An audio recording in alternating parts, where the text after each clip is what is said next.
Hello, my name is Pam Toder, President of Women of Achievement. I am honored to introduce you to our organization and 10 dynamic women who've been chosen this year for their volunteer leadership across the St. Louis region. Women of Achievement is a not-for-profit that has carried on the tradition of honoring these unique and dedicated women in the St. Louis community since 1955. We recognize the individual and unique accomplishments of women who have found ways to impact the community and improve lives by giving their time and talents across the St. Louis region, regardless of race, religion, or financial status. These women know that challenges can impact anyone, whether it is a health issue, a legal injustice, or financial hardship. These are women who give their time graciously, without compensation, but out of compassion. It gives me great pleasure to introduce this year's honorees and my new sisters. Please enjoy this video as you hear the stories of the class of 2023.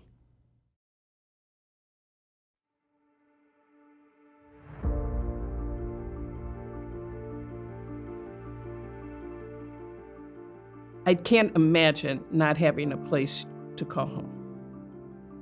And there are so many people in the state of Missouri. I was on the governor's committee to end homelessness, and it's shocking the circumstances under which people have to live. And how do you check your children's homework when you don't know where you're going to spend the night tonight? I mean, so it's all combined. My kids had a wonderful education.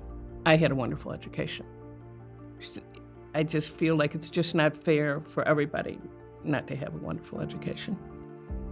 I've known Kathy Anderson for 50 years, and I think there's not been a time in that 50 years when she hasn't been involved in some activity to try to help somebody, one group or another. She is probably the most dedicated social servant that I've ever met. I've kind of concentrated in several fields. One was food insecurity. I served on the board at Operation Food Surge, and then after that became assistant director at a food pantry. Working with the folks at the food pantry reinforced my desire to help those that were unhoused or maybe needed better housing. And so that led me to serve on the boards at Beyond Housing. I worked at Habitat for Humanity. Was assistant tool yard manager. I love that.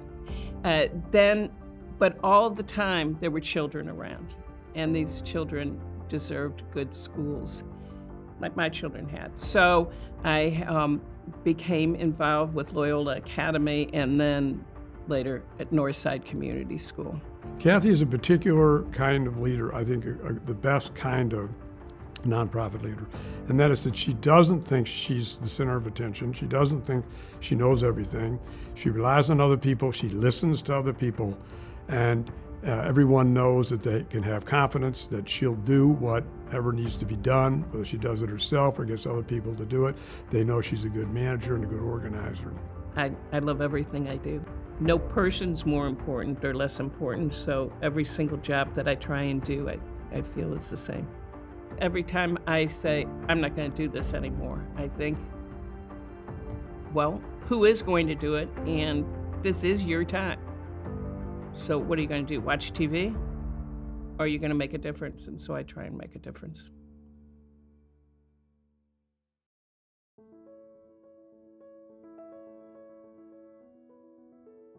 We started summer camp when a boy in my neighborhood was shot and getting off his school bus, and later we found out he had been pronounced dead.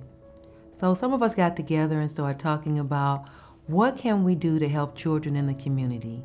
We decided that summers were the longest amount of time that children didn't have support. So what we did was start a 3-week back-to-school safety camp, and we were all going to triumph this one opportunity to help children. Well, here we are 11 years later. The camp has grown from a 3-week camp now to 10 weeks. Her commitment to these children is a lifesaver. It's a godsend. It is motivated by her own true belief that she's here to help.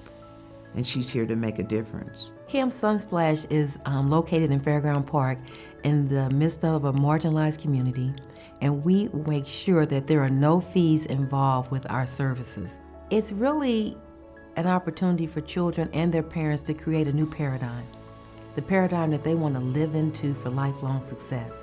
Those children are exposed to new and interesting things, and with those new encounters, they may begin to see themselves doing something. We go on 30 field trips every summer in 50 days. We were taking children a couple of days a week to one of the universities, and the children had a one-on-one college mentor. Then we had swimming once a week. We would also go to the library once a week, and then there were the Saturday activities.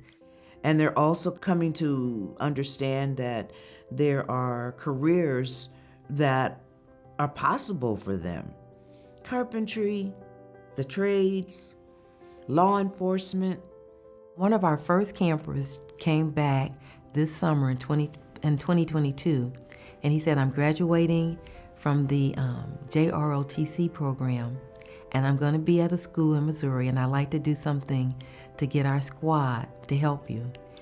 And he also signed up to be in the Guard. And all of that we went to Fort Leonard Wood on a field trip at the guest of the general who was in command there. And he actually took the children on a tour around Fort Leonard Wood like they were his own children. And here this boy comes back, and then now he's in service in the National Guard. At my age, nearing 70, this has been a dream come true for me. This definitely has lightened my life. It's given me a will to want to live.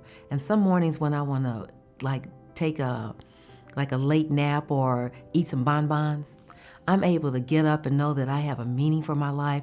My life means something to other people, and people are depending on me. And really, I'm depending on them.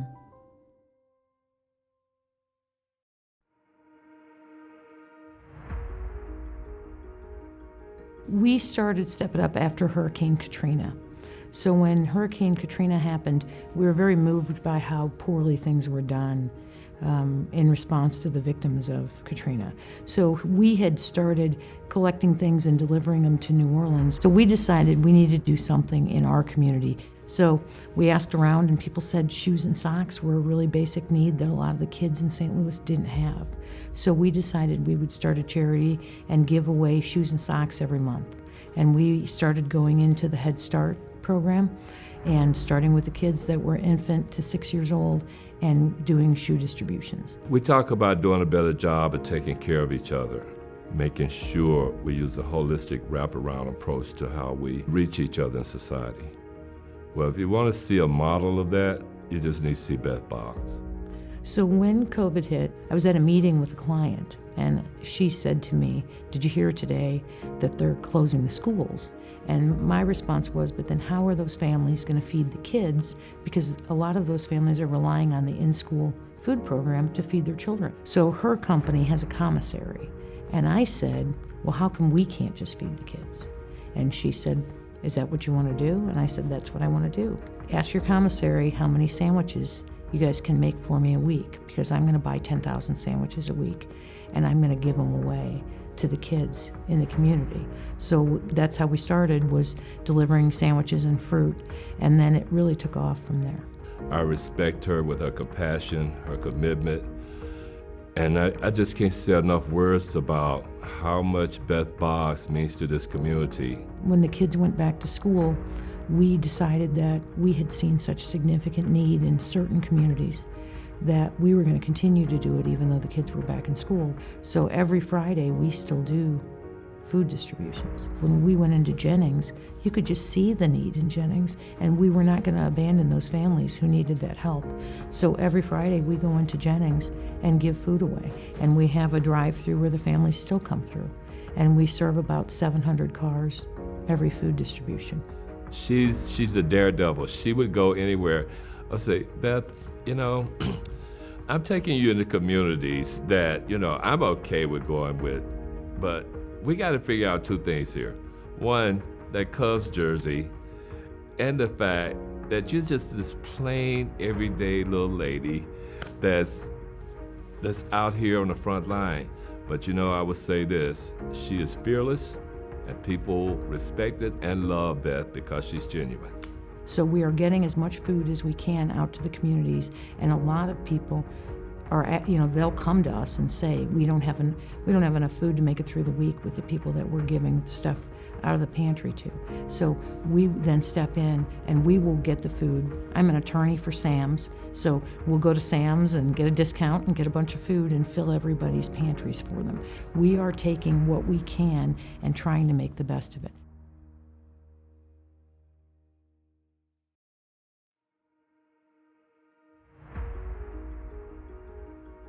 I was volunteering with another organization, Feeding the Homeless, and I looked out and I saw about 20 or so kids, and because I love my birthday, I thought to myself, what do these kids do on their birthday? So I asked the executive director, what do these kids do? And he goes, we don't do anything. We have very limited resources. We get them to school, we feed them, and, all the necessities, but we don't do anything for their birthdays. And so I said, what if I came in once a month, I have a birthday party for all the kids that have a birthday in that particular month? And he goes, go for it. And so I started soliciting my friends and my family and to volunteer and help bring that joy. I think it comes out of just, one, her love for birthdays. If you are around her in September, I just want you to know you're going to be somewhere in one of her celebrations, because she celebrates her birthday big. When we first started, we started with 2 shelters. We started with a homeless shelter and a domestic violence shelter. In a domestic violence shelter, that child is hiding, that mom is hiding, that mom is in survival mode. We wanted to come in and give her some relief. And just some of the feedback from the parents, particularly the moms, if they were in a domestic violence situation and all they could do was escape, and they know that child's birthday is coming up, that's adding to the challenge and the dread that they're feeling. This gives them an opportunity to show their child, through them, that they do matter and that they're loved. I keep going back to when I first started, and I remember I had a little bitty car that was just full of balloons, like balloons hit me in my head and everything.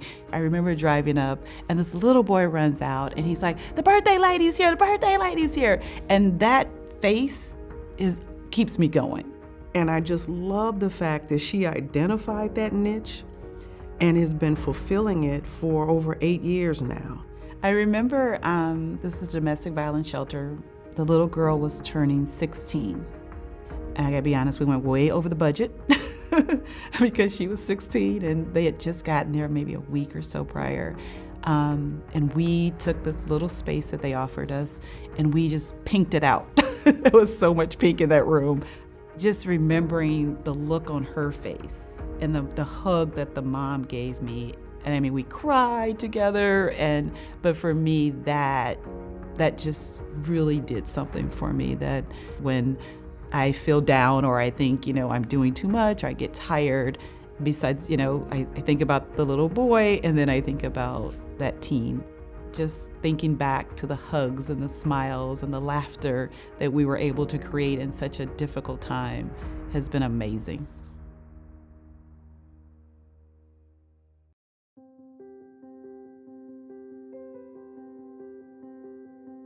I've always liked to color and paint myself. And then when I finished college, the children were off to school. I thought this would be a way of finding out more about that art museum. Judy is an amazing docent. She's been docenting longer than any other docent in the program, just about 60 years. She loves to tour with adults, but particularly students and children. Well, I have mainly give children's tours. I used to think if I was taller than someone, that was a plus. And when they come, I try to welcome them. Hi, hello, am I lucky to have your class? And who wants to carry my purse? And that always, I get very popular. She really knows how to draw visitors into a work of art. She just, in her very calm, gentle way, gets them to just look closely and examine a painting or a sculpture and really think about what's going on in that work. I thought that it'd be much more interesting for me and for children if you looked at a painting and thought about why it was painted more than what era it was painted or what's the background of the artist. And so when we look at paintings, I rarely mention an artist's name because I think that more important is looking at the painting and see if it tells you a story. So that's been the way I've approached the tours. And I have found that the children like finding stories. It's really just about art is here to tell us stories, and what stories can you find in the museum. It's a little bit like a treasure hunt. I kind of feel I'm adding a little bit of theater to the art museum. I want to make it a little more interesting than it might normally be. I like them to feel that this is not a place that they don't feel comfortable. We don't touch. I've always used the expression, touch with your eyes. And I had one little boy open his eyes real bright, and he started walking toward the painting as if he was going to touch it with his eyes. Here's a drawing of the tree that we have outside. It's stainless steel. Weather permitting, we like to go out and look at it. Thank you for the amazing tour of all the great art. My favorite piece was the silver tree. I'm so glad you were my docent. And I was so glad he was in my class. What she's given at the museum for all these years, touring and touring and touring and still going, it's just, we're very fortunate to have her in our midst. I'm planning on continuing, who knows, forever, as long as forever can be.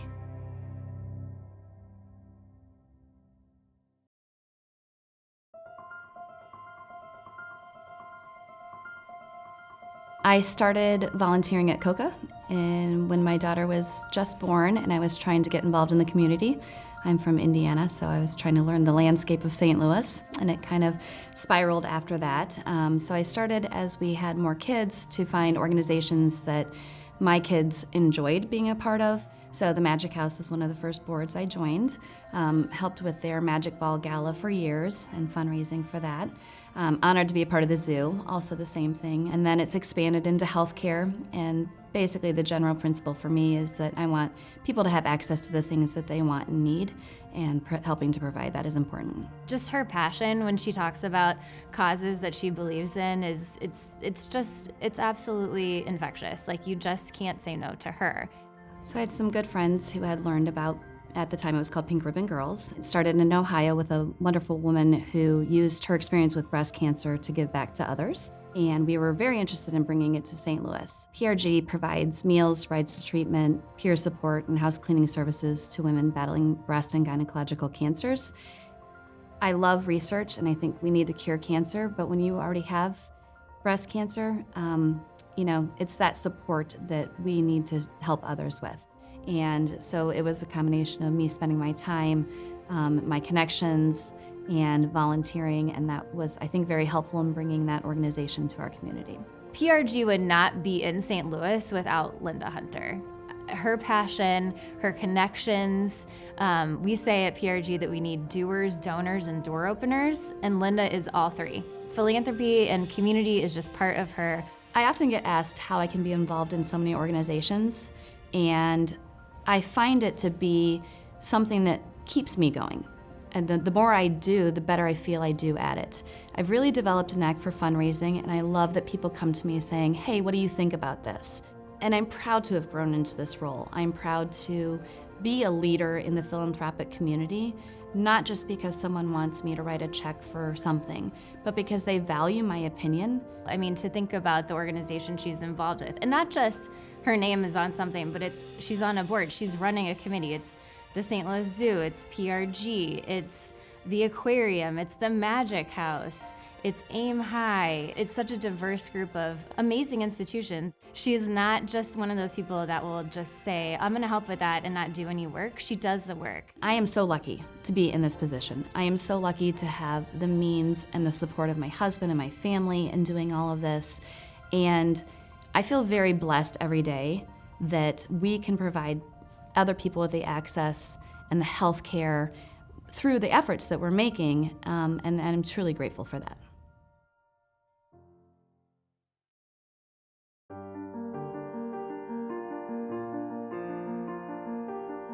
Gwendolyn's gifts started based on our own journey. We have an 8-year-old daughter named Gwendolyn, and when she was about 5 months old, she was diagnosed with a progressive neurological condition. Gwen is blind. Gwen doesn't have any functional use of her arms and her legs. Gwen is nonverbal. Gwen uses a feeding tube.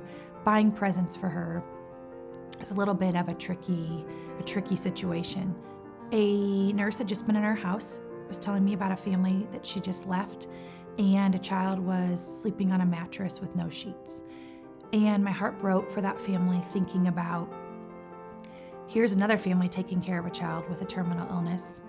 And financially, obviously, they are in a very, very hard place. And I said, you know what? In lieu of birthday gifts for Gwen, we're gonna collect donations. We're gonna put together some gift bags. We'll give them to the social worker. They know who needs them. They'll give them to those family. And I was telling a girlfriend about it. She's like, well, could you open it up to friends? And it just kind of snowballed a little bit. Erin is one of the most compassionate people I've ever met. Just immediately, her instinct was to help others, to pull from her experiences in life, whether good or bad, and be able to help others. These families are walking such a hard and such a dark journey. If we can give them one moment of sunshine or one smile, then that was our goal for that day, just to spread a little bit of sunshine during a really hard and dark journey. It kind of started small. It started with the creation of Smile Bags, which are just gift bags that we deliver to children on palliative and hospice care all over St. Louis. St. Louis Children's Hospital, Cardinal Glennon, Mercy Kids, and then the Wings Palliative and Hospice Care Program. From that, we were able to grow and add the financial assistance, where we pay mortgages, we pay rent, we do utility bills, car payments, buy refrigerators, kind of anything that's a necessity for a family. The families that they do help are always just so grateful and so appreciative. And it's literally life-changing for them, because sometimes it's a matter of keeping a roof over families' heads or being able to make a car payment. We truly understand what these families are going through, and I think that's why we know how to help them. And I think that families find a sense of relief knowing it's another family like them supporting them. The thing I'm most proud about is being Gwen's mom, for sure. She's the CEO of the charity. It's all her inspiration. It's all her, and we're really just facilitating her inspiration. Erin would never say that she's doing all this. She's just the one that can kind of help share it and express it, but she would give Gwen all the credit. She gets happy every time I tell her I'm doing something. Yay! Go Gwen! But she also makes sure that I know that she's the CEO, because she is the boss. She is the boss. She'll give me a look to remind me anytime.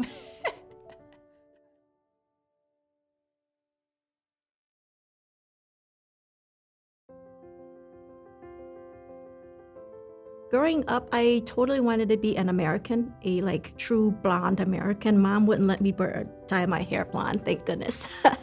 But always wanted to fit in.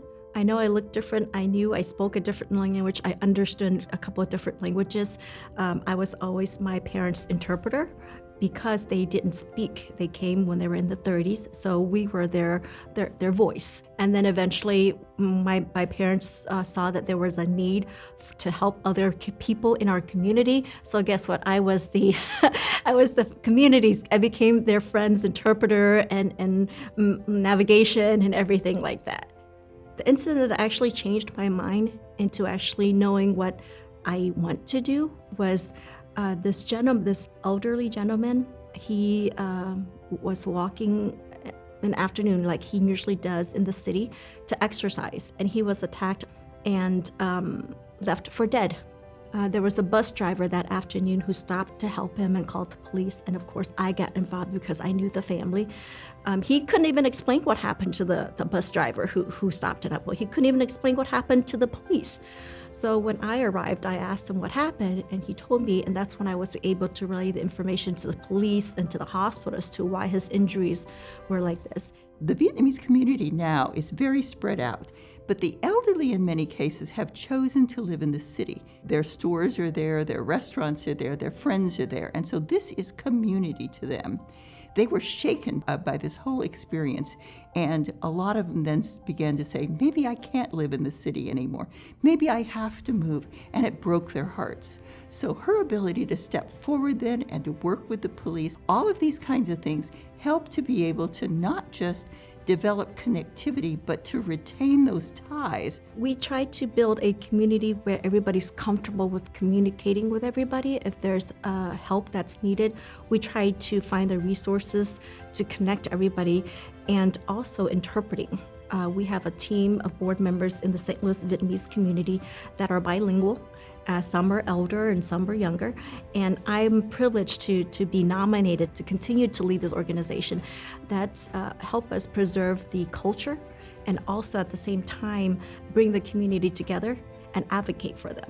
So I really value what she does, and I so appreciate the fervency with which she really dedicates herself to the community and also to the larger community, where she wants St. Louisans to really know and appreciate and value our differences. You can tell in their eyes when they just hold your hands and say, thank you so much for bringing your team here and helping me. And that just makes me cry, because I see him and I see my parents. Had my parents didn't have us when we were little to speak for them, they wouldn't be able to do most of the things that they could. So every time I help an individual, I think of my parents that had to struggle to get us here, to get us educated, and to get me to sit here to talk to you.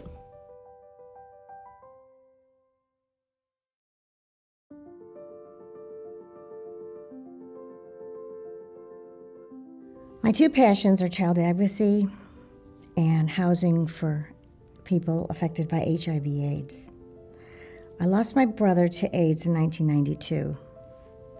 And I looked at how people with this, during the height of the AIDS crisis, people were being ostracized, and they are being rejected by their families, and they can't work. Doorways provides housing and other essential services to clients and families affected by HIV/AIDS. She lost a beloved brother to AIDS several years ago, and I believe that she just made it a crusade within her, that she wanted to serve the population that is considered an invisible population. I got involved in child advocacy when I was a court-appointed special advocate, and I had a very long case with a sibling group. One of the kids I worked with, I've known him longer than he ever knew his biological mother. He had nobody he could ever call. He was being abused in a group home, but he had nobody. I guess that's how I got involved. What I have learned from her is that if you believe in something or you see an injustice being done, don't wait for somebody else to do it. My father-in-law was selling his home, and so I called the Doorways office. Could you reach out if there's anybody out there that's moving into a place that needs something? And I called back and said, yeah, we do have a young man that's going into one of our Del Mar apartments. And I said, can I bring this stuff down? And they said, absolutely. I walk in this apartment. This kid, young man, he was just, this is mine? This is all mine? He was sleeping on a sofa that had holes all over it, and it was freezing. It was 0 degrees out. The only blanket he had was a coat. We got him just basic furniture and a mattress and bed, and it was so fulfilling, but it was also such, people really live like this. I call her Team Chris because that's what she is. Singularly and unifying with others, she is a force. I may have helped a lot of people in a lot of ways, but getting to know these people and their needs has probably done far more for me as a person.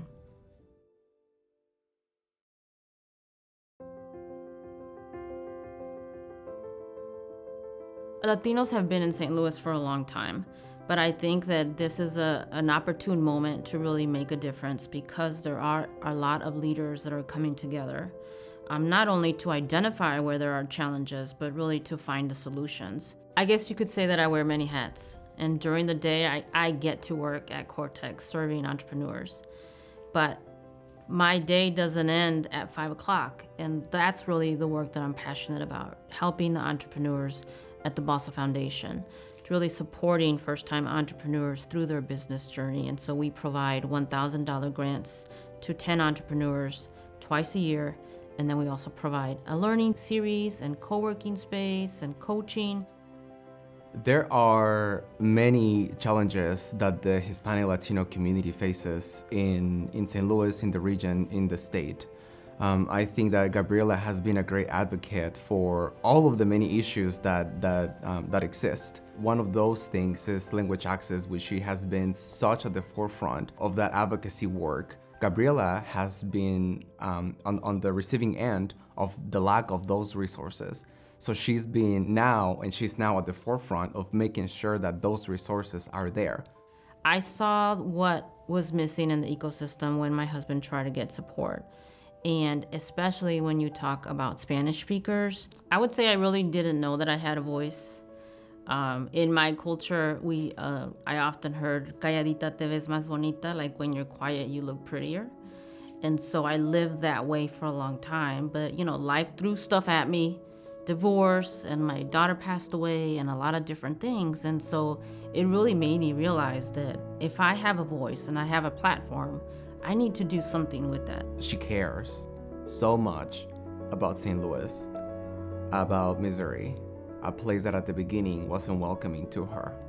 I think that is just a testament of her dedication, of her values, and of the love that she has for the community. I think in the last 2 years, a lot of my energy has come because my daughter passed away. And it's like, why is she not here and why am I still here? So I need to do something with this voice.